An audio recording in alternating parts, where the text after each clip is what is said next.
Ya, kita akan membahas teknik yang kita sebut sebagai artificial lift. Jadi di sini ada kata artificial, itu sudah jelas ya. Artificial itu kan buatan, lawannya natural. Jadi maksud dari artificial lifting ini adalah kita melift fluida dari reservoir ke permukaan dengan bantuan artificial, pengangkatan buatan, instead of pengangkatan natural. Oke, jadi seperti itu untuk memberikan kontras supaya tahu bedanya.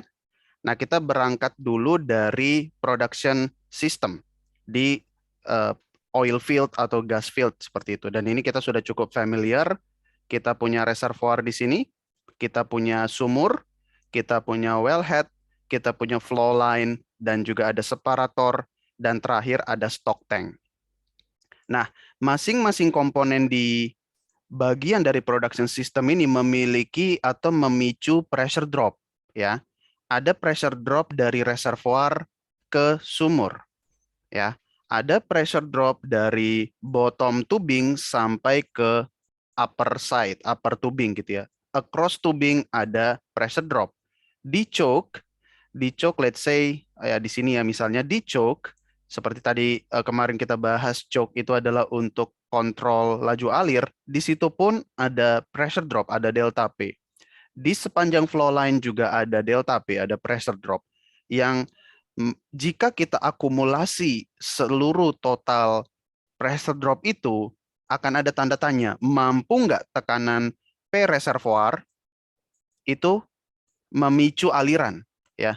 Jika misalnya P reservoir itu kurang dari delta P, artinya tidak akan ada aliran karena pressure dropnya aja udah lebih besar dari tekanan reservoir yang memicu aliran seperti itu ya. Jadi ini menjadi sangat penting. Ketika kita tidak punya drive mechanism yang bagus, tidak ada pressure maintenance yang bagus, tekanan reservoir akan terus turun. To a point, pada suatu titik, total pressure drop bisa saja melampaui reservoir pressure sehingga aliran tidak terjadi. Nah, jadi seperti ini. Kita start dari reservoir pressure. Oke, kita start dari reservoir pressure dan kita akan berakhir pada tekanan separator.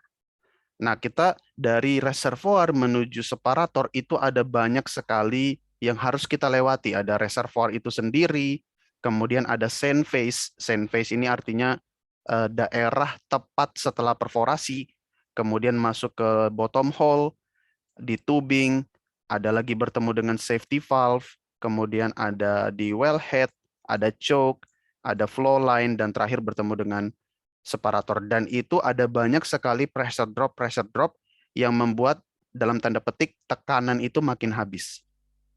Nah, kalau kita plot kedalaman versus pressure, misalnya kita starting dari reservoir pressure tuh di sini. Oke. Kemudian kita tahu kita punya fluida dan dia punya density.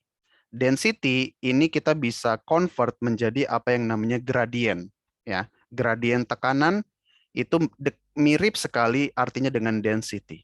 Oke, kalau kita punya fluida, dia pasti punya densitas dan tekanan hidrostatiknya adalah rho GH, udah jelas ya, rho GH. Nah, di sini adalah pressure, tapi namanya P hidrostatik. Oke, kalau ternyata P hidrostatik kolom fluida terlalu berat, ya, reservoir pressure di sini dikurang static gradient, oke, dia mentok-mentoknya akan sampai di sini. Sementara permukaan, ya wellhead itu kedalamannya di sini. Oke, artinya pada kondisi statik, sumur mati tidak mampu mengalir, liquid kolomnya atau fluid kolomnya itu berakhir di sini, fluid level. Jadi misalnya saya punya sumur, mohon maaf ya gambarnya nggak bagus, kemudian di sini ada perforasi, karena tekanan reservoirnya kecil, fluida itu akan mati, aliran akan stop, dan kita akan punya fluid level di sini, bukan di permukaan. Dan ini kondisinya sumurnya mati. Nah, kalau kita punya flowing gradient, ya, kalau akhirnya sumurnya produce, ada flowing gradient di situ, ya, ada flowing gradient, dan akan ada mixture oil dan gas, pasti ada perubahan gradien, akan ada perubahan densitas karena ada oil, ada liquid, tapi ada gas yang membuat densitasnya itu jadi lebih ringan, ya. Densitasnya lebih ringan, kemudian gradiennya akan turun. Pada kondisi yang demikian kita mampu mengalir, ya, kondisi flowing, dan gradiennya akan berubah. Ketika gradien berubah, pada plot ini kita akan punya slope yang berbeda. Jadi kalau ini adalah static gradient, nah ini adalah kondisi flowing gradient. Oke, flowing gradient dapat terlihat. Pada kondisi flowing, kita sampai nih tekanannya ini sampai ke permukaan, ya. Dan kita masih punya nilai pressure di sini. Jadi di sini nilai pressure-nya. Jadi kita tidak zero pressure. Kalau zero pressure berarti tidak ada lagi aliran. Habis alirannya, habis tekanan, tidak ada aliran. Di sini kita masih punya misalnya 100 psi, 50 psi, 200 psi, dan ini cukup untuk mengantarkan fluida dari kepala sumur sampai ke stasiun, ya. Jadi pada kondisi seperti ini kita masih punya sisa tekanan di wellhead dan dia mampu mengalir. Nah, ketika terjadi aliran, sekarang kita punya yang namanya bottom hole flowing pressure atau yang kita sebut PWF. Nah, PWF itu di sini nilainya, ya, dan di sini per reservoir. Delta P-nya itu kita sebut sebagai pressure drawdown. Ya, tentu saja kita tidak mau pressure drawdown terlalu besar karena itu bisa membuat PWF-nya kecil sekali, habis dalam tanda petik. Dan kalau PWF turun, berarti tekanan kepala sumur juga bisa turun. Kalau tekanan kepala sumur turun, bisa-bisa tidak mampu mendorong fluida dari kepala sumur ke stasiun. Jadi semua tekanan ini harus kita petakan, harus kita tahu nilainya gitu ya. Dan kemarin sudah kita bahas juga, yang membuat pressure drawdown ini terlalu besar, salah satunya adalah skin factor. Jadi kalau ada formation damage, drawdown-nya itu besar, dari P reservoir drop sampai PWF itu bisa turun sekali akibat skin factor atau akibat formation damage. Nah, let's say misalnya kita punya tekanan reservoirnya tidak terlalu bagus dan sumurnya kecenderungannya akan mati. Kalau dia kondisi statik, berarti kita ikuti static gradient yang ini, ya. Jadi kalau kita forecast nih dari bottom hole, kemudian kondisi statik, sumurnya mati gitu ya, dia akan jatuh di sini. Tapi misalnya saya pasang gas lift valve, ya, saya pasang artificial lift namanya gas lift somewhere di dalam sumur, di dalam tubing, di sini. Maka trajektorinya akan berubah, ya. Di titik ini kita masih pakai gradien fluida yang original dari reservoir. Tapi karena di sini kita mulai supply gas pada kedalaman gas lift valve, dari titik situ ke atas akan ada campuran gas lift gas dan reservoir fluid. Artinya akan ada perubahan density, perubahan gradien. Makanya trajektori gradien berubah dari sini ke sini.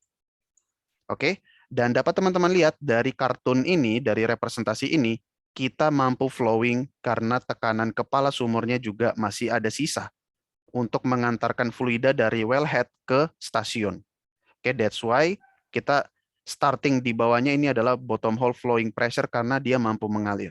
Tentu saja di sini tetap ada pressure drawdown dari reservoir pressure ke bottom hole. Oke, jadi di sini kita gas lift valve, kita inject gas, gradiennya berubah, fluida makin ringan, tenaga reservoir mampu mendorong si fluida tersebut.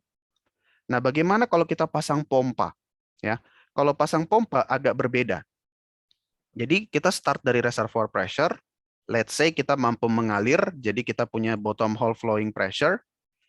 Kalau misalnya tidak ada tenaga yang cukup, tidak ada pompa, maka dia jatuh-jatuhnya hanya akan ikut trajektori yang ini, dan dia akan stop pada level ini, sumurnya mati, tidak mampu membawa fluida ke kepala sumur, gitu ya, karena tekanannya tidak cukup. Tapi ketika kita punya pompa, ya, ini belum kita bahas tipe pompanya apa ya. Tapi ketika kita pasang pompa somewhere di dalam tubing atau di dalam sumur, di titik ini dia akan mengalami pemompaan, dan ketika dia dipompa tekanannya akan naik. That's why dia akan pergi ke kanan. Ya, lihat ya, kurva axis horizontalnya adalah pressure ya. Jadi dari sini dia akan naik ke atas, ke kanan. Jadi pressure-nya besar, pump discharge pressure-nya besar. Not necessarily kita mengubah gradien, ya. Jadi bedakan dengan gas lift, pada gas lift itu udah jelas gradien berubah. Pada pompa, not necessarily kita harus merubah si gradien karena tidak ada campuran gas dari luar, ya. Jadi gradien bisa kita buat sama aja, ya. Walaupun nanti mungkin akan ada perubahan karena mekanika fluida kita tidak tahu detail, tapi dengan gradien yang sama saja, karena startingnya kita pump discharge pressure tinggi, dapat teman-teman lihat di sini kita masih punya sisa tekanan di kepala sumur dan sumur mampu mengalir, fluida mampu sampai ke stasiun. Jadi seperti itu prinsip dari artificial lift. Nah, di sini kita punya IPR seperti yang kita sudah bahas, kita punya VLP. Kalau dia mengalir, harus ada intersection antara IPR dan VLP. Ini udah clear kita semua. Nah, misalnya tekanan reservoir terlalu kecil di sini. Ya, anggaplah ini kita melihatnya walaupun mirip ya dengan plot yang ini, anggaplah IPR di sini itu pendek, ya. Karena IPR-nya pendek, dia tidak mampu intersect dengan VLP, ya. Pada kondisi seperti ini sumur akan mati. Sumur tidak mampu mengalir. Ada dua cara untuk membuat dia mampu mengalir. Pertama, misalnya kita naikkan tekanannya, kita lakukan pressure maintenance. Supaya apa? Supaya starting point-nya naik. Misalnya tekanannya jadi lebih tinggi, kita sekarang starting dari sini. Jadi IPR-nya akan seperti ini. Sehingga akan ada intersect dengan di sini. Itu bisa. Tapi ini kan butuh waktu lama karena kita pressure maintenance, water flood di reservoir, dan itu makan waktu yang lama. Cara yang lebih sederhana adalah, oh ya, satu lagi juga bisa juga kalau kita lakukan stimulasi. Tapi pada kondisi seperti ini, stimulasi pun tidak bisa membantu ya. Nah, cara satu-satunya untuk yang lebih cepat, lebih quick action adalah ya udah kita ganti VLP-nya. Bagaimana kita mengganti VLP? Salah satunya dengan memasang artificial lift. Jadi misalnya saya pasang artificial lift, VLP-nya akan berubah jadi seperti ini, dan sekarang saya punya intersection di sini, dan sumurnya mampu mengalir. Ini kalau kita lihat dari sudut pandang nodal analisis. Oke, jadi seperti itu artificial lift, dan ada banyak sekali tipe-tipe artificial lift, tentu saja kita nggak bisa bahas semuanya pada sesi kali ini. Tapi kita akan bahas yang terkenal-terkenal. Yang paling pertama, ini pasti teman-teman udah pernah lihat atau pernah belajar. Ini adalah Sakrot pump atau pompa angguk. Jadi spesifikasinya dapat teman-teman lihat di tabel ini. Karena keterbatasan waktu, kita tidak akan sempat untuk membahas setiap detail, tapi ini semuanya worthwhile untuk teman-teman baca. Ini worth reading banget, supaya kita bisa familiar dengan Sakrot pump. Nah, ada beberapa komponen utama dari Sakrot pump yang harus kita ketahui. Yang pertama, prime mover-nya itu adalah motor.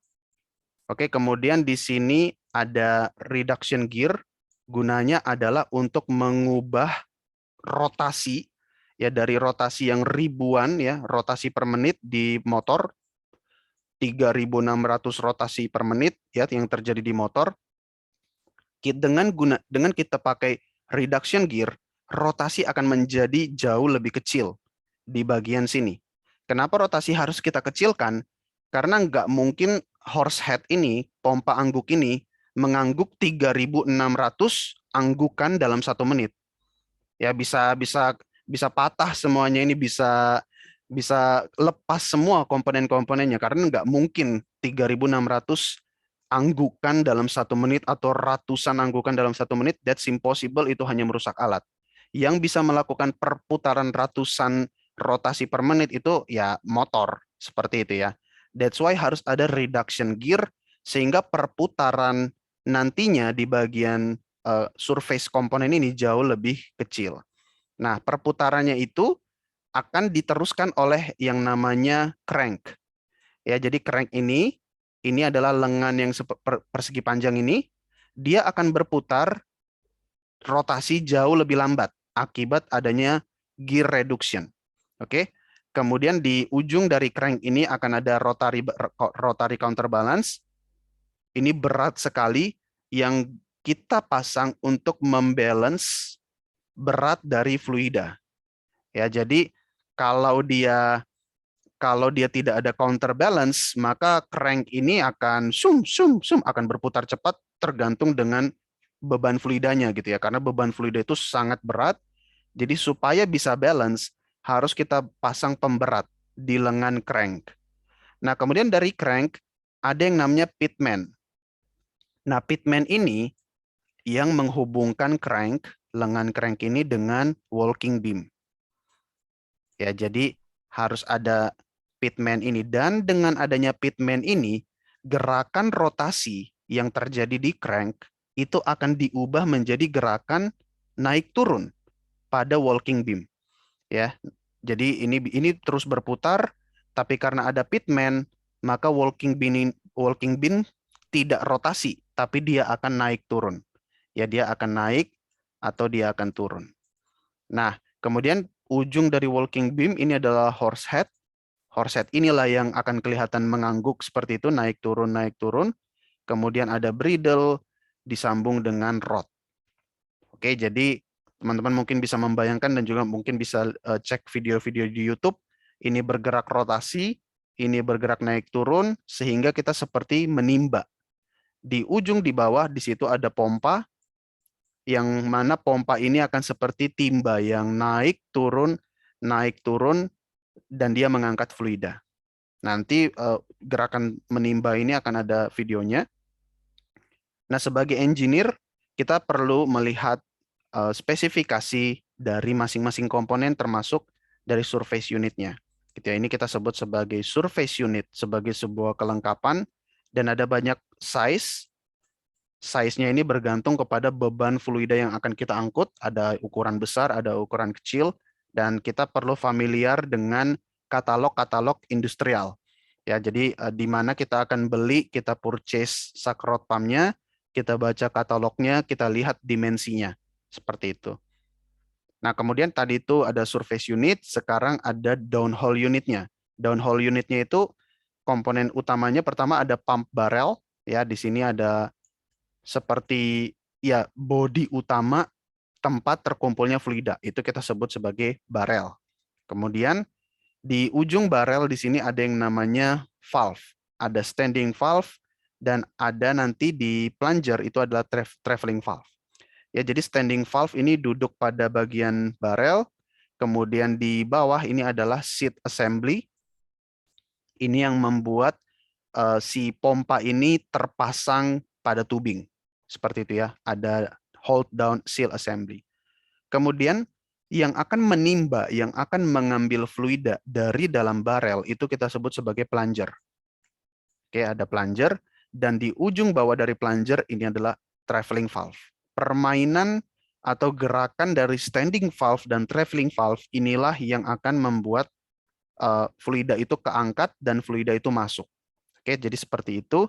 Dan di sini ada API pump designation, cara kita memanggil atau menamakan pompa kita ya. Jadi ada start dari di sini, angka pertama itu tubing size, 20 itu artinya tubing 23/8 inci, kalau 25 tubing 27/8. Kemudian ada angka kedua, ini diameter dari pompanya. Jadi sebelumnya ada diameter tubing, 125 ini adalah diameter pump barrel, ya 1,25 inci. Oke, jadi seperti itu, atau lebih tepatnya 1,25 ini adalah plungernya ya, plunger diameternya. Kemudian ada di sini kodenya AirHBC, ini tipe pompanya. Kemudian ada angka ketiga itu adalah barrel length, panjang barrel, panjang plunger, angka keempat. Kemudian angka kelima adalah length of upper extension kalau ada ekstensi, dan ada juga lower extension. Jadi kita perlu familiar juga dengan penamaan dari pompa ini. Nah, seperti tadi sudah disebutkan, ada gerakan naik, ada gerakan turun.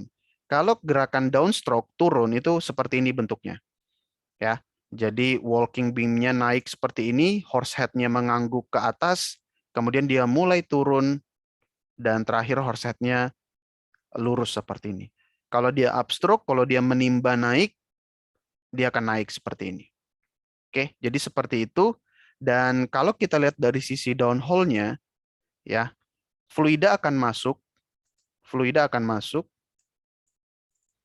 fluida akan masuk di sini ketika standing valve-nya naik, ya. Jadi fluida bisa masuk sementara traveling valve akan mengganjal plunger sehingga plungernya naik dan mengangkut fluida untuk dialirkan. Jadi ketika plunger naik, traveling valve ngeblok di bawah, standing valve akan naik dan fluida mengisi pompa barel.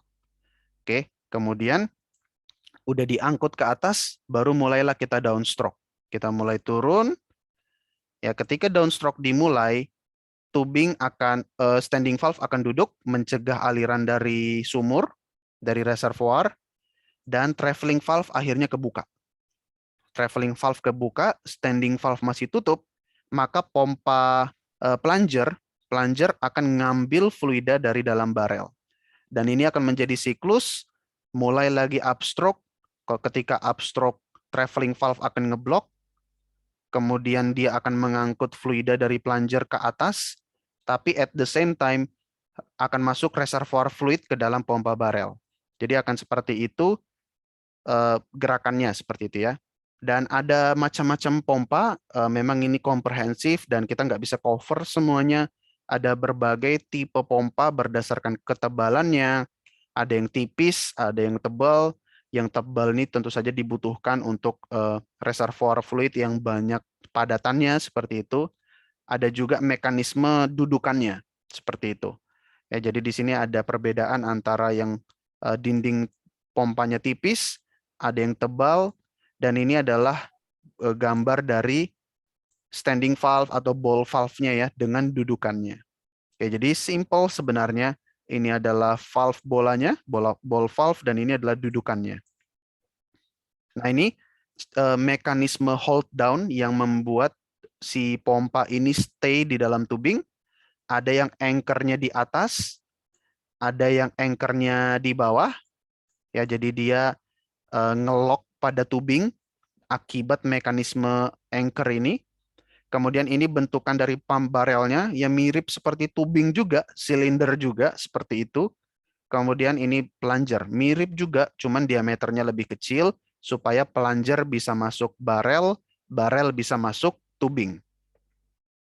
Nah, ada banyak problem yang sering terjadi ya, karena ya namanya gerakannya terus terjadi gerakan yang cyclical, ya secara siklus, secara kontinu, pasti akan ada fatigue, akan ada kerusakan gitu ya. Misalnya cage-nya ada yang split, yang robek di sini, ada yang seat-nya cracking di sini, ya mungkin karena gerakan standing valve atau traveling valve yang terlalu suddenly atau terlalu masif, gerakannya terlalu gitu ya, momentum terlalu tinggi, bisa juga keropos. Apalagi dia selalu berkontak dengan reservoir fluid yang mungkin korosif dan juga ada temperatur yang tinggi gitu ya. Nah, seperti ini terjadi korosif ya, corrosion pada cage, kemudian ada valve cage yang patah, kemudian ada yang tersayat-sayat seperti ini seiring dengan pergerakan naik turun ya, mungkin bergesekan dengan pump barrel, dan juga ball valve-nya banyak juga yang mengalami pitting seperti ini, sehingga tidak 100% seal. Ada celah-celah kecil yang membuat fluida bisa naik turun, bisa melewati, dan pompanya kita sebut sebagai pompa bocor. Ya, karena valve-nya ada sedikit pitting-pitting yang menjadi channel bagi fluida untuk mengalir. Nah, jadi seperti ini konfigurasinya. Pada sumur ini kita tidak punya packer, jadi akan ada liquid level di casing, di dalam anulus. Kemudian ini adalah tubing, di sini ada plunger ya, di sini plunger. Ini adalah pump barrel. Kemudian di sini ada traveling valve dan di sini ada standing valve. Nah, di sini ada video supaya kita bisa lebih paham. Nah, ini ketika kita upstroke, pompa barel ngisi, plunger naik ke atas. Ini downstroke, plunger akan ngambil fluida dari barel. Ini kalau kondisi pompanya masih sehat, terisi penuh dengan fluida. Oke, kita akan lihat akan ada problem-problem yang terjadi. Bagaimana kalau mulai banyak gas? Ketika ada gas interference, kompresi tidak akan terjadi secara sempurna. Ya, jadi gas-gas ini akan dalam tanda petik mengambil sebagian volume di dalam pompa barel sehingga plunger atau pump barel tidak 100% terisi dengan fluida. Nah, ini fluid pound. Kalau terjadi kekosongan di sini dan ketika downstroke itu seperti membentur. Sama seperti tangan kita memukul air. Seperti itulah pound, fluid pound. Jadi lihat, boom, dia bertemu dengan phase dari liquid dan itu akan terjadi dentuman. Nah, ini tagging. Kalau dia di sini, spasi antara bagian yang bawah dengan plunger terlalu dekat. Sehingga ketika turun plungernya, dia membentur. Dan ini kalau terus-menerus terjadi, akan rusak. Nah, ini kalau kita pakai pump off controller, jadi sekalipun fluidanya sedikit, ya, fluida dari reservoirnya sedikit, dapat teman-teman lihat, influxnya sedikit, tapi karena ada controller, kita juga membuat gerakannya juga lambat, supaya tidak ada kekosongan di dalam pompa.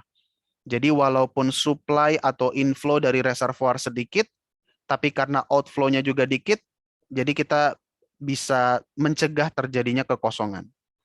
Ya walaupun masih ada problem ya, di sini ada gas, ada kekosongan, membentur, tapi that's better dibanding kosong sama sekali. Ya, inilah kalau kita pasang pump off controller. Jadi seperti itu. Nah, kemudian kita sebelum memilih artificial lift ini, kita perlu memastikan advantage-nya dan disadvantage-nya. Ini ada typo sepertinya, harusnya ini adalah positif dan ini negatifnya. Oke, jadi positifnya banyak, dia sangat sering dipakai. Jadi technician itu semuanya udah familiar sekali dengan Sakrot Pump ini. Kemudian intervention cost-nya relatif lebih kecil. Kemudian juga dia macam-macam seperti yang bisa dilihat di sini ya. Biasanya juga cheapest, sistem efisiensinya tinggi. Tapi negatifnya adalah dia terbatas sekali terhadap laju alirnya, ada batasan laju alirnya. Kemudian kedalamannya juga terbatas, jangan kita pakai SRP ini, Sakrot Pump, pada kondisi sumur yang terlalu dalam. Karena itu bisa membuat susah gitu ya, kemudian rodnya juga bisa patah, itu problematik sekali pada sumur dalam. Termasuk juga pada sumur yang miring, karena paling bagus ini kita pakai pada sumur vertikal, ya karena rod itu harus bergerak naik turun secara vertikal. Kalau dia bertemu dengan sumur miring, akan ada tendensi rod bergesekan dengan tubing atau dengan casing gitu ya, dengan tubing maksudnya, dan itu bisa membuat rodnya patah dan lain sebagainya. Dan SRP ini tidak begitu bagus performanya ketika dia menghandle banyak free gas. Kemudian gas lift, seperti yang tadi dibahas, jadi ini kondisi natural flow. Oke, kemudian ketika kita pasang gas lift, somewhere di sini, oke, dia akan menginjek gas pada kedalaman tersebut sehingga akan ada mixture antara gas lift gas dengan reservoir fluid dan beban fluida makin ringan sehingga reservoir pressure mampu mengangkat beban fluida tersebut dan sumurnya akhirnya mampu mengalir. Jadi seperti ini prosesnya ya. Jadi gas masuk meringankan beban fluida, meringankan fluid gradient sehingga aliran bisa terjadi. Oke, jadi si gas lift valve ini terpasang pada komponen yang kita sebut side pocket mandrel, seperti yang sempat disinggung pada materi yang kemarin. Kita taruh gas lift valve di side pocket mandrel. Ini kita pasang dalam rangkaian tubing ya, di atasnya ini tubing, di bawahnya juga tubing. Kemudian di sini adalah annulus casing. Gas masuk dari annulus casing, masuk dan keluar dari gas lift valve dan bertemu dengan fluida dalam tubing. Nah, kira-kira contohnya seperti ini. Di sini ada gas lift gas, kemudian ini reservoir fluid masuk ke dalam tubing, ketemu dengan gas lift gas, dan si beban fluida menjadi semakin ringan. Ini valve gasnya tadi ya. Jadi seperti itu. Nah, seperti ini kalau kita lihat pressure profile-nya, kalau kita no gas lift, kita pakai garis yang berwarna hitam. Ya, dapat terlihat pressure profile-nya. Tapi misalnya kita pasang gas lift, tapi kita pasang shallow, dia akan misalnya di sini nih. titik sini kita pasang gas lift, maka perubahan trajektori fluid gradient itu terjadinya di atas. Makanya karena dia pasang di atas, kita tidak bisa expect flow rate-nya terlalu besar. Ya, jadi di sini dia. Kalau kita tarik, di sini pressure-nya. Oke, ini trajektori pertama, kemudian bertemu dengan gas lift gas, baru dia mulai menukik seperti ini, perubahan slope. Misalnya sampai di sini gitu, karena dia bertemu dengan gasnya di sini. Pada kondisi seperti ini, di sini adalah reservoir pressure, di sini adalah PWF. Karena diferensial antara reservoir pressure dan PWF-nya kecil, maka laju alir juga kecil. Ya, karena seperti yang sempat kita bahas kemarin, flow rate itu berbanding lurus dengan delta P. Ya, semakin besar delta P, reservoir pressure dikurang PWF, flow rate juga makin besar. Nah, pada kondisi seperti ini, delta P kecil. Tapi kalau kita pasang gas lift valve-nya cukup dalam, misalnya di sini, kita bisa menurunkan PWF dengan lebih besar sehingga delta P meningkat. Jadi di sini berarti delta P-nya besar, laju alir mengalir semakin besar. Dan terlihat ya pada kedalaman ini karena kita pasang gas lift valve berubah trajektorinya. Jadi awalnya gradiennya di sini, kemudian kemiringannya berubah akibat ada perubahan gradien. Jadi seperti itu fungsi dari gas lift valve. Nah, sistemnya seperti ini. Kita punya sumur, ya kita punya sumur di sini, atau kita juga punya sumur produksi di sini. Oke, dia memproduksikan fluida campuran gitu ya. Kemudian dia dikumpulkan di production manifold. Dari manifold dia masuk ke dalam separator. Oke, dipisahkan gas, oil, dan water. Oil akan dikumpulkan ke tangki. Water akan diinjek ke water disposal atau water injection well. Gas akan dimasukkan ke dalam pemrosesan gas. Di sini ada kompresor sehingga tekanan gas ditingkatkan menjadi gas injection. Oke, keluaran dari kompresor tekanan gas tinggi masuk dia ke gas lift valve, gas lift pipeline. Dia masuk dalam jaringan gas lift, baru dia berkumpul di injection gas manifold. Dan dari manifold ini dia dipecah. Ada yang ke sumur 1, ke sumur 2, ke sumur 3, dan ada yang ke sumur 4.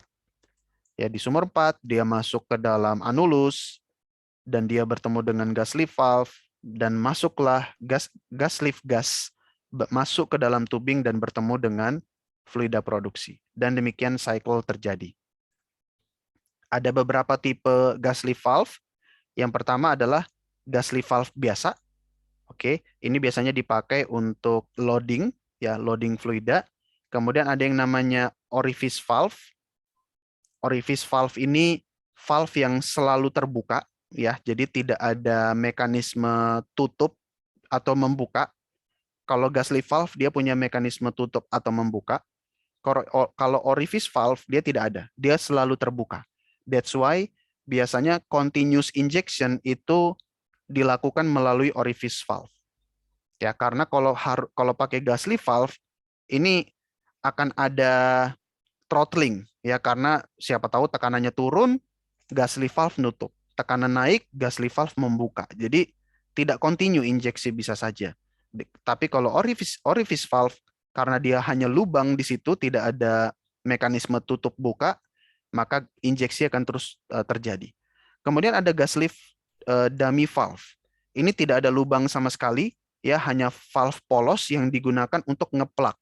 Kalau gas side pocket manrailnya saya ingin tutup, oke, saya bisa pasang dummy valve tanpa saya harus cabut tubing dan ganti tubing. Jadi cukup saya tutup dengan dummy valve. Nah, ini yang tadi saya sebut dengan gas lift valve. Dia tidak selalu terbuka, dia hanya bisa buka atau tutup tergantung dengan permainan pressure-nya. Ada dua tipe, ada IPO, Injection Pressure Operated, atau Casing Pressure Operated, dan ada PPO, atau Production Pressure Operated, atau Tubing Pressure Operated di sini ya.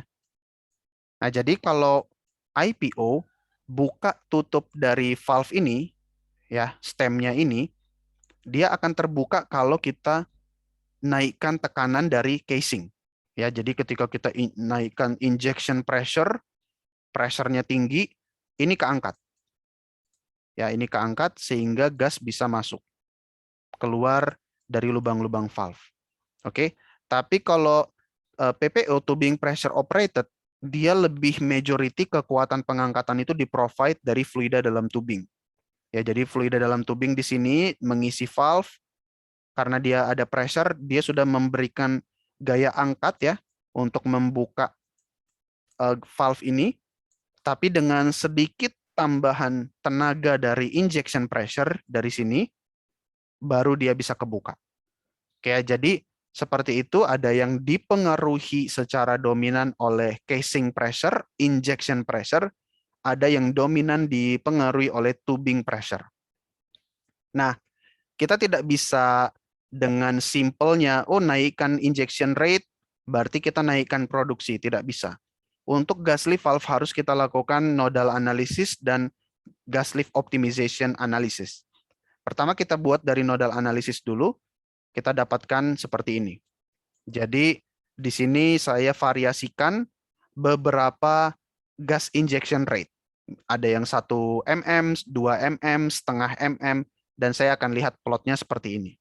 Oke, tapi di sini agak susah melihat mana yang rate besar, mana yang rate kecil karena dia sedikit rapat di sini.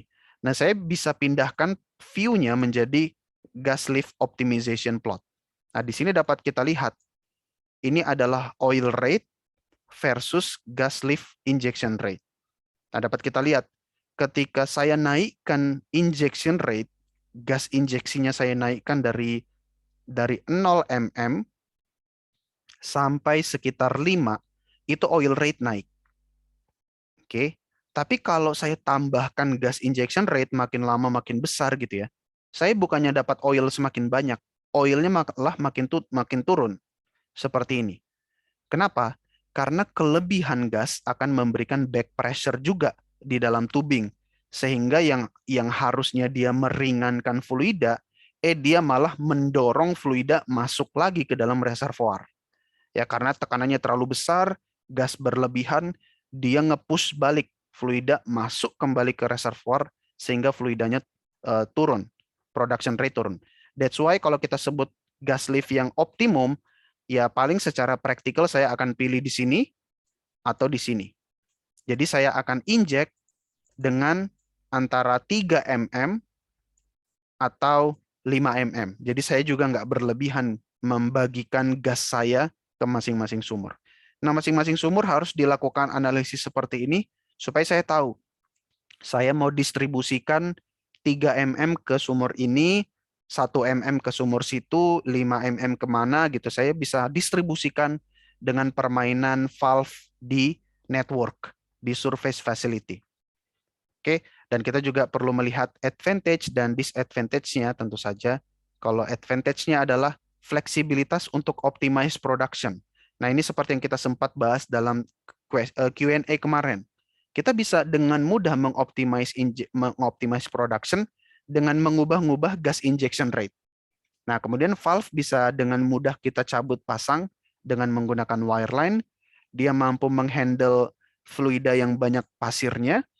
Oke, kemudian juga di permukaan dia nggak terlalu banyak equipment seperti pada sakrot pump itu equipmentnya besar sekali kelihatan gitu ya dan rawan pencurian.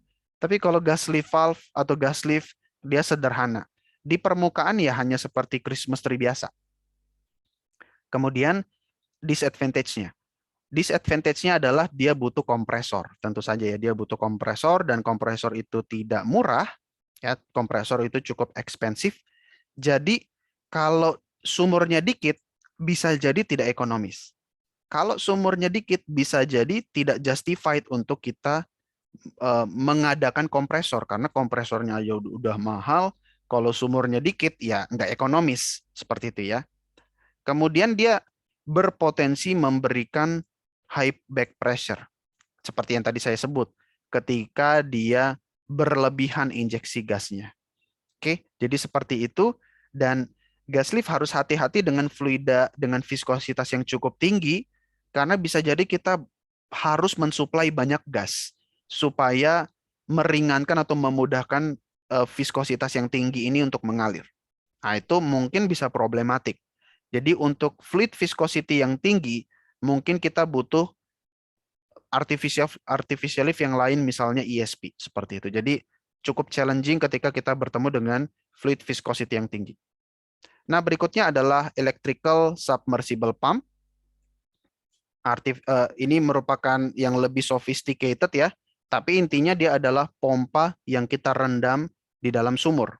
Oke, dan juga kita perlu familiarisasi diri kita dengan spesifikasi seperti ini. Oke, dan bagaimana dengan komponen-komponennya?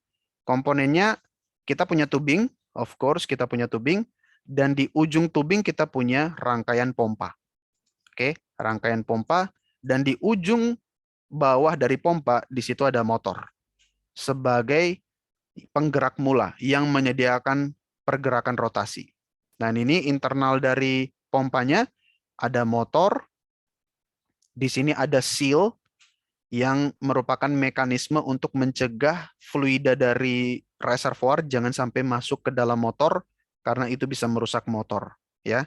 Jadi motor harus dilindungi dengan yang namanya seal atau protektor.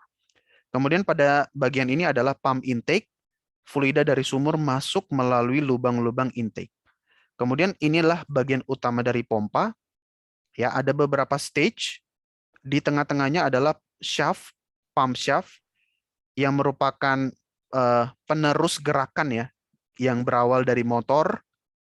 Oleh shaft ini gerakan berputar tuh diteruskan sampai ke pompa, dan masing-masing stage di dalam pompa itu terdiri dari impeller dan diffuser. Nah, seperti ini impellernya dan seperti ini diffusernya. Impeller ini baling-balingnya yang berputar, sementara diffuser ini adalah body yang mengcontain si impeller. Nah, seperti ini gambarnya, rangkaian dari masing-masing stage, dan ini adalah diffuser yang di dalamnya sudah kita pasang impeller. Oke, jadi seperti itu. Nah, seperti ini untuk perbesaran dari impeller dan diffuser. Jadi fluida masuk inlet di sini, oke, masuk ke dalam diffuser, kemudian oleh impeller yang berputar, fluida tersebut ditendang dari stage yang lebih bawah, naik ke atas ke stage berikutnya. Oke, dan bagaimana atau apa fungsinya? Diffuser ini gunanya untuk mentransform velocity dari fluida menjadi head. Ya, dia baru mengubah velocity, kecepatan fluida menjadi head. Dan ketika dia menjadi head, dia ini seperti pressure ya, yang membuat fluida itu naik dari bawah ke atas. Ya, dia mengubah velocity menjadi head, dia mengubah fluida dari bawah ke atas.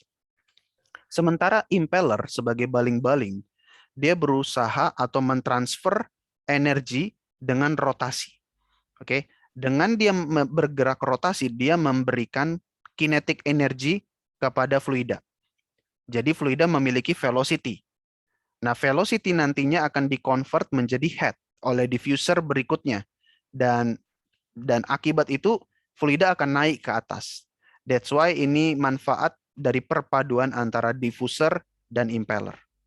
Oke, dan ini detail dari masing-masing komponen.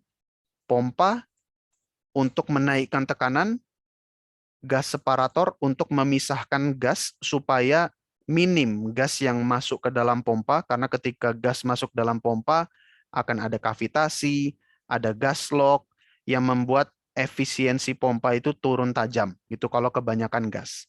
Ada seal yang berfungsi untuk melindungi motor supaya reservoir fluid yang kotor, yang korosif, yang rendah pelumasan gitu, supaya tidak masuk ke dalam motor.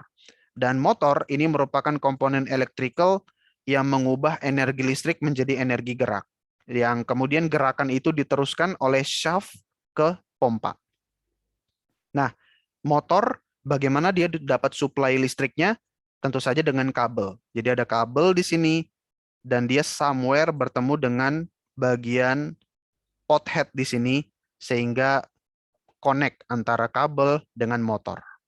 Oke. Dan kabelnya karena ini operasi di dalam tanah di subsurface, temperatur tinggi, bisa korosif, bisa pressure tinggi. Jadi sophisticated juga kabelnya dan ada banyak lapisan. Ada yang namanya injection tube, tapi ini opsional. Kemudian ada pada bagian awal ini armor. Oke, biasanya ini logam. Kemudian di dalam armor ada jaket. Kemudian ada barrier lagi. Baru masuk dengan material insulasi. Dan terakhir konduktornya ada di tengah-tengah. Oke, dan ada dua konfigurasi kabel. Ada yang kabel flat. Ini kalau space antara tubing pompa dengan casingnya itu sudah sangat rapat, jadi kita nggak bisa banyak makan tempat, kita pakai flat.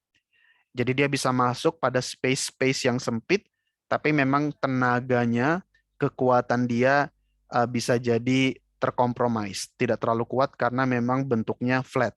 Yang lebih kuat secara mechanical itu adalah yang round, tapi tentu saja karena bentuknya yang round, dia butuh tempat yang lebih banyak. Jadi dia makan tempat, kalau space clearance antara outer diameter pompa dan inner diameter casing itu kecil, bisa-bisa round cable ini nggak bisa masuk. Dan tentu saja pump curve mencerminkan performa dari ESP. Nah, setiap kali kita beli pompa atau kita simulasikan pompa, kita harus lihat pump curve-nya. Pump curve ini merupakan gabungan dari pump efisiensi pada sumbu vertikal kiri dan juga head per stage dan horsepower-nya. Oke, power-nya dia di vertikal kanan kita plot against liquid rate pada sumbu horizontal. Oke, dan di sini kita lihat seringkali kita fokus kepada efisiensinya yang berwarna biru. Nah, mana puncak efisiensinya? Puncak efisiensi adalah di sini. Jadi kita bisa bilang pompa kita akan beroperasi dengan operasi yang paling efisien pada sekitar 6.000 BLPD, barel liquid per day. Jangan produce jauh di bawah itu, jangan produce terlalu tinggi di atas itu. Jadi biasanya kita punya range dari operasi optimum, misalnya di sini. Oke, jadi misalnya dari IPR kita melihat sumur kita bisa diproduksikan di 6.000, kita pasang pompa ini. Karena memang pada 6.000 BLPD dia efisien. Tapi kalau ternyata kita hanya mampu produce 2.000 dari reservoir, dari IPR, dari inflow, jangan pakai pompa ini. Kenapa? Karena dia di 2.000 itu sudah di luar batas optimum dia. Bisa-bisa terjadi apa yang namanya down thrust, atau nanti si head si stage-nya itu sering membentur ke bawah dan itu bisa merusak pompa. Oke, jadi kira-kira seperti itu untuk ESP, dan tentu saja kita perlu lakukan nodal analisis ya. Di sini saya variasikan dua tekanan reservoir sehingga saya punya dua IPR untuk mensimulasikan bagaimana kalau reservoir pressure tinggi turun, dan juga saya variasikan frekuensi dari pompanya. Untuk saya mau lihat optimisasinya. Misalnya kalau saya naikkan frekuensi dari 40 Hz ke 70 Hz, bagaimana peningkatan performa yang saya dapatkan. Jadi sebelum saya install, ketika saya masih dalam fase desain ESP, saya perlu modelkan, simulasikan nodal analisis seperti ini, supaya saya tahu dengan reservoir yang saya punya, pompa yang saya punya, saya bisa dapat oil berapa. Dan ada banyak problem-problem dari ESP ini, dan sebagai engineer kita perlu tahu, dan seringkali monitoring kita, surveillance kita adalah dengan menggunakan AMP chart seperti ini. Jadi kita melihat profil dari ampere dari motor. Kalau normal tuh seperti ini, kalau udah mulai banyak fluktuasi power, dia akan sedikit bergerigi, ampernya ya naik turun.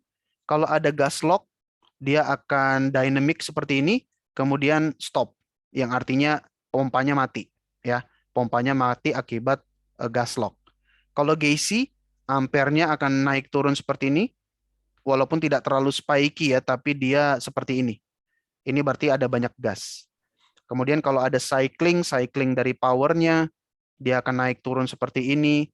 Kalau dia ada erratic operation, erratic baik dari performa reservoirnya maupun power dari supply-nya gitu, erratic, dia akan tercermin pada ampernya. Jadi dengan ini kita bisa dengan mudah kita lihat di permukaan untuk melihat performa dari ESP kita.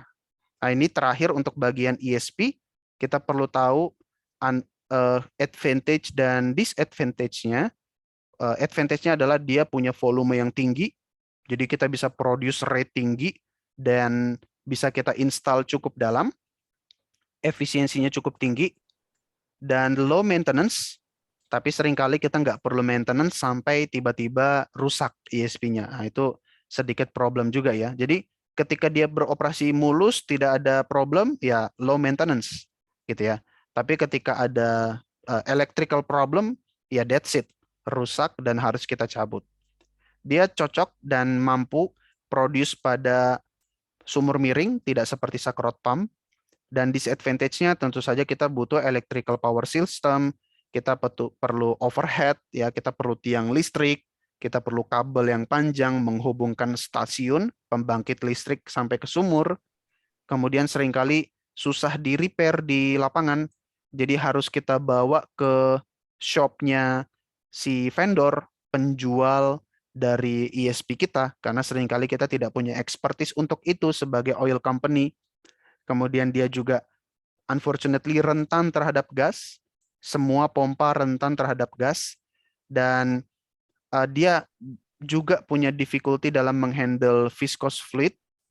Jadi memang viscous fluid ini problematik, kecuali memang ESP-nya ini bisa memberikan efek pemanasan, sehingga viskositas fluida akan turun. Dan juga ketika dia problem, baik akibat mechanical problem atau electrical problem, mau nggak mau ESP harus dicabut, dan itu pulling cost-nya cukup mahal. Jadi nggak seperti gas lift yang bisa kita cabut dengan wire line atau slick line. Kalau ESP mau nggak mau kita cabut seluruh rangkaiannya sama tubing-tubingnya sama ESP-nya, dan itu mahal.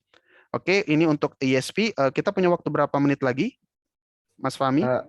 Untuk pemaparan sesi 4-nya kurang lebih tinggal 10 menit lagi, Mas Richard. Oke, siap. Masih ada waktu ya, 10 menit lagi. Baik, kita lanjut ke artificial lift terakhir, itu adalah progressive cavity pump. Oke, jadi again, kita perlu tahu spesifikasinya. Nanti teman-teman bisa baca sendiri spesifikasinya yang mencakup operating depth-nya pada kedalaman berapa, dia mampu produce rate berapa atau volume berapa, pada temperatur berapa dia cocok, mampu nggak dia pada sumur yang miring, bagaimana dia menghandle korosi, bagaimana dia menghandle gas, solid, dia cocok untuk oil dengan gravity berapa, bagaimana dia di service, gitu ya, apa prime mover-nya dia, gitu ya, dengan energi gas atau dengan listrik bisa, bagaimana kalau dia di apply di offshore, berapa efisiensi sistemnya dia. Oke, jadi seperti itu. Dan dari segi komponen, kita punya motor di permukaan. Jadi beda dengan ESP di mana motor itu di subsurface, di ujung pompa. Kalau electrical kalau PCP, electrical motornya di permukaan. Kemudian juga punya rod, oke, batang yang menghubungkan gerakan berputar dari motor sampai ke pompa. Kemudian ini ada tubing, ada casing, dan di sini adalah PCP-nya, Progressive Cavity Pump. Dan kalau kita zoom in, dia seperti ini. Oke, PCP ini merupakan pump displacement ya, positive displacement. Oke, jadi akibat ada perputaran dari rotor ya, batang yang ulir ini adalah rotor, dan dia punya space pada stator. Nah, ketika si rotor ini berputar, seakan-akan space di dalam pompa ini bergerak naik ke atas. Ya, jadi dengan demikian dia menyediakan efek bergerak bagi fluida dari bawah ke atas. Semoga nanti ada animasinya jadi seperti ini. Oke, jadi akibat perputaran dari rotor, ya, dia akan membuat space antara rotor dengan stator ini bergerak gitu, seperti moving gitu ya. Dan lama-kelamaan fluida akan naik ke atas. Oke, again di sini ada prime mover, ada motor, Di atas juga ada flow line. Di sini ada wellhead-nya. Oke. Di sini ada coupling, ada centralizer supaya rodnya ini tidak membentur tubing ya. Kemudian ada rod string, batang rodnya, ada production tubing, ada rotor yang berputar, dan ada bodi pompanya yaitu stator. Ya, again, ini rotor, ini stator, dan space antara rotor dan stator itu yang kita sebut sebagai cavity. Ya, cavity ini berisi dengan fluida, oil dan water, dan karena rotor ini berputar, cavity ini pun ikut bergerak ya. Jadi cavity ini space keisi fluida ini bergerak dan gerakannya itu adalah naik ke atas dan dia terproduce. Ini real picture dari PCP. Oke, jadi secara penampakan pun dia cukup jelas kelihatan. Jadi orang bisa melihat itu ada motor. Oke, tapi dia tidak terlalu besar, tidak terlalu bulky seperti SRP. Nah, sama ketika kita desain phase PCP ini kita juga harus lakukan simulasi. Kita buat beberapa skenario yang kita sebut sebagai sensitivity analysis. Di sini saya create satu IPR dan saya buat 2 skenario RPM-nya, perputaran dari PCP-nya. Dan dapat dilihat kurva merah adalah RPM 100, kurva hijau adalah RPM 200, jadi saya bisa menaikkan laju alir ketika saya naikkan RPM dari pompa saya. Oke, again, kita harus lihat advantage dan disadvantage-nya. Advantage-nya dia ini lebih murah, dia mampu menghandle solid. Ya, jadi kalau kita punya fluida yang banyak pasirnya, PCP ini cocok. Sistem efisiensinya tinggi, surface profile-nya ya, equipment di permukaannya tidak terlalu banyak gitu ya. Instalasinya simple, operasinya cukup silent, konsumsi powernya rendah, maintenance-nya rendah, dan dia juga bisa dipasang di directional well atau bahkan di horizontal well. Disadvantage-nya, kita nggak bisa install terlalu dalam, kita nggak bisa pakai dia di temperatur reservoir yang terlalu tinggi karena statornya bisa rusak. Dia juga bisa sensitif kepada production fluid karena statornya itu polimer ya, elastomer, jadi bisa rusak ketika dia berkontak dengan fluida yang tidak kompatibel. Ya, laju alirnya cenderung lebih kecil dibandingkan ESP seperti itu, dan dia juga masih bisa wear karena rod dan tubing itu bergesekan ya, akibat pergerakan dari rod itu bisa terjadi. Jadi seperti itu. Nah, tadi kita udah bahas banyak artificial lift. Terakhir, bagaimana kita menyeleksi pemilihan artificial lift. Oke, kita bisa lihat di sini umumnya tipikalnya kita produce natural flow dulu ya. Cuman natural flow tidak bisa mendrain semua cadangan minyak yang kita punya di sekitar sumur. Jadi kita bisa pasang gas lift supaya umur sumur kita makin panjang dan kita bisa produce lebih banyak oil. Makanya plot gas lift seperti ini. Tapi again, gas lift kemampuan liftingnya juga kebatas. Jadi somewhere gitu ya, pada suatu waktu kita mengkonversi gas lift menjadi ESP sehingga kita bisa mengextend produksi lebih banyak lagi dan akhirnya volume oil yang mampu kita drain, kumulatif produksinya juga bertambah. Dan kita harus mengenal plus minus spesifikasi dari masing-masing artificial lift, misalnya operating depth-nya gitu ya. Operating depth-nya ESP itu bisa dari dangkal sampai dalam, operating volume-nya dia bisa sampai puluhan ribu, dan berbeda dengan SRP rod lift yang hanya sampai 5.000, PCP yang hanya sampai 4.500, hydraulic piston yang hanya sampai 1.000, plunger lift yang hanya sampai 300. Jadi dari volume, production rate kita bisa membandingkan ESP dengan yang lain. Tapi production rate itu bukan satu-satunya parameter. Kita harus lihat juga bagaimana kalau kita punya fluida yang korosif. Oke, yang korosif yang paling excellent itu adalah gas lift, hydraulic jet, dan rod lift. Tapi bukan itu aja, bagaimana solidnya, bagaimana gas handlingnya, bagaimana prime movernya, bagaimana overall sistem efisiensinya.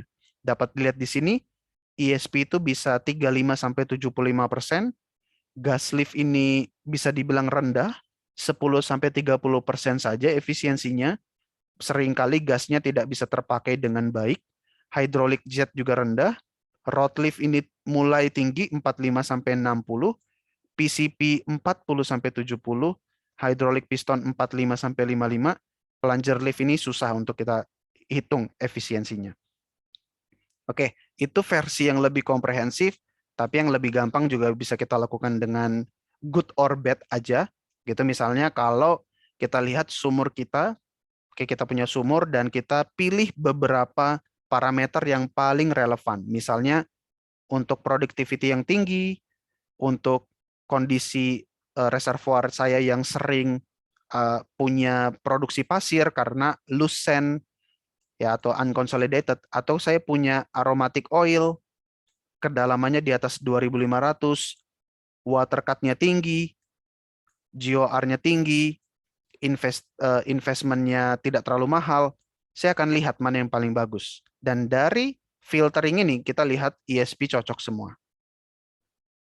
Oke, sementara SRP gagal di bagian dia tidak cocok untuk produksi yang terlalu tinggi, dia tidak bisa menghandle produksi pasir, dia nggak bisa terlalu dalam, dia nggak bisa terlalu tinggi high GOR, HJP gagal di kedalaman, HJP gagal di investasi yang mahal, gas lift juga nggak bisa produce terlalu tinggi flow rate-nya, dia nggak terlalu bagus untuk oil yang tinggi high water cut gitu ya. Kemudian dia juga cukup mahal karena harus mengadakan kompresor, dan kalau PCP dia tidak terlalu cocok untuk aromatic oil. Jadi pada kasus seperti ini saya pilih ESP untuk sumur saya. Oke, that's all untuk artificial lift. Jadi kita sudah bahas SRP, gas lift, ESP, dan PCP, dan juga terakhir bagaimana menyeleksi artificial lift-nya. Oke, saya kembalikan ke moderator untuk Q&A. Terima kasih.